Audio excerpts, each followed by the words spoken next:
Question is f of x equals k plus x all over 1 plus x, and limit as h approaches 0 of f of 1 plus h minus f of 1 all over h is equal to 2, and we have to find the value of k. Well, first of all, let's take that f of x equals to k plus x over 1 plus x and find f prime of x. And then we'll see what connection that has to the limit equation. So we have f of x equals to k plus x all over 1 plus x. Now, if we take the derivative of this function, remember it's a function of x, so the only independent variable is x. K there is just a constant, so it is to be treated like any number. So now when I take the derivative, the first derivative there is equal to, applying the quotient rule, the derivative of the numerator, well, that's just 1 because k is a constant, so its derivative is 0.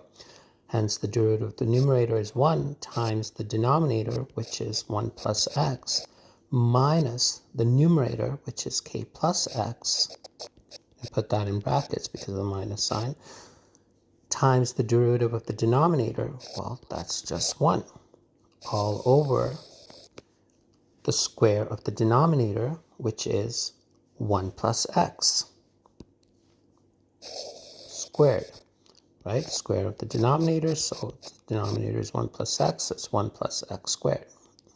All right, let's simplify that, the numerator anyway. So never expand the denominator.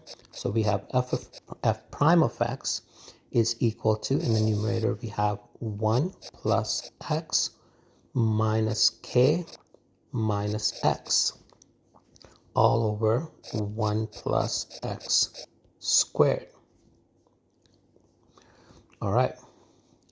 And so simplifying the numerator further, we have x minus x, well, that's just 0. And so we're left with 1 minus k. So 1 minus k over 1 plus x squared.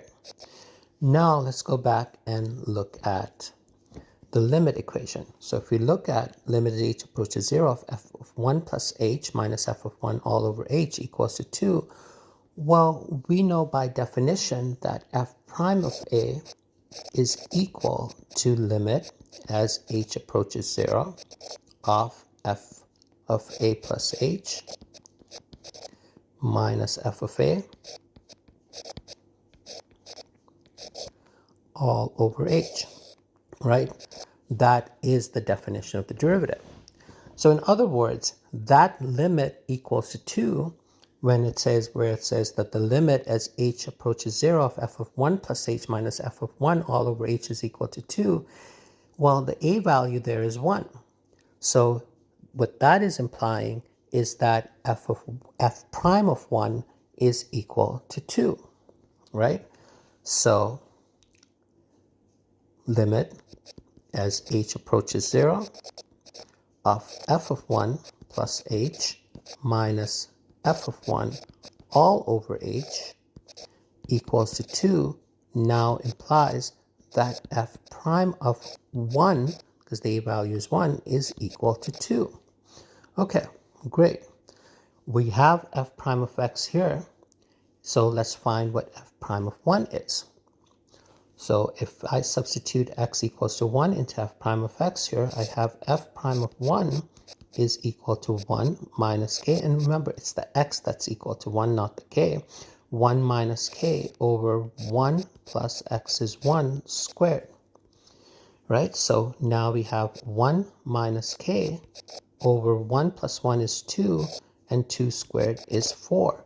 So f prime of 1 is equal to 1 minus k over 4.